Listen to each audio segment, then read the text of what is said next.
ಸಖತ್ ಖಾರ ಬಣ್ಣ ಮತ್ತು ರುಚಿ ಆಚಿ ಚಿಲ್ಲಿ ಪೌಡರ್. ಪರಪ್ಪನ ಅಗ್ರಹಾರ ಜೈಲಿನ ವಾರ್ಡನ್ ಅರೆಸ್ಟ್ ಆಗಿದ್ದಾರೆ ಎನ್ನುವಂಥ ಮಾಹಿತಿ ಲಭ್ಯವಾಗಿದೆ. ರಾಹುಲ್ ಪಾಟೀಲ್ ಬಂಧನಕ್ಕೆ ಒಳಗಾದಂತಹ ವಾರ್ಡನ್. ಇನ್ನು ಮಾದಕ ವಸ್ತುಗಳು ಲಭ್ಯವಾದ ಹಿನ್ನೆಲೆಯಲ್ಲಿ ದೂರು ಕೂಡ ದಾಖಲಾಗಿರುತ್ತೆ. ಇದರ ಆಧಾರದಲ್ಲಿ ರಾಹುಲ್ ಪಾಟೀಲ್ ಬಂಧನವಾಗಿದೆ. ಕಾರಾಗೃಹ ಅಧೀಕ್ಷಕ ಪರಮೇಶ್ವರ್ ದೂರು ಆಧರಿಸಿ ಬಂಧನ ಪ್ರಕ್ರಿಯೆ ನಡೆದಿದೆ. KSISF ಸಿಬ್ಬಂದಿ ತಪಾಸಣೆಯ ವೇಳೆ ಸಿಗರೆಟ್ಗಳಿರುವ ಮಾದಕ ವಸ್ತುಗಳು ಪತ್ತೆಯಾಗಿರುತ್ತೆ. ಖಾಸಗಿ ಸ್ಥಳದಲ್ಲಿ 2 ಸಿಗರೆಟ್ ಪ್ಯಾಕ್ ಪತ್ತೆಯಾಗಿದೆ. ಇನ್ನು 60 ಗ್ರಾಂ ನಿಷೇಧಿತ ತೆಳುವಾದ ಪೇಪರ್ ತರಹದ ವಸ್ತು ಕೂಡ ಪತ್ತೆಯಾಗಿದೆ.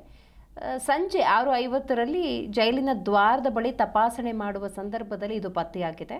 ಕೂಡಲೇ ಜೈಲಿನ ಹಿರಿಯ ಅಧಿಕಾರಿಗಳ ಗಮನಕ್ಕೆ ಸಿಬ್ಬಂದಿ ತಂದಿದ್ದಾರೆ. ಈ ಸಂಬಂಧ ಪರಪ್ಪನ ಅಗ್ರಹಾರ ಠಾಣೆಯಲ್ಲಿ ಪ್ರಕರಣ ದಾಖಲಾಗುತ್ತೆ.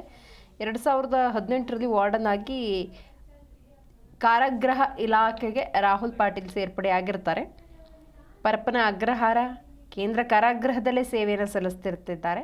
ಇನ್ನು ಇದೀಗ ಆರೋಪಿಯಾಗಿ ಪರಪ್ಪನ ಅಗ್ರಹಾರ ಜೈಲನ್ನು ಸೇರಿದ್ದಾರೆ ರಾಹುಲ್ ಪಾಟೀಲ್. ಈ ಹಿಂದೆ ಬೆಳಗಾವಿ ಕಾರಾಗೃಹದಲ್ಲಿ ಸೇವೆ ಸಲ್ಲಿಸಿದ ಅನುಭವವನ್ನು ಇವರು ಪಡ್ಕೊಂಡಿರ್ತಾರೆ.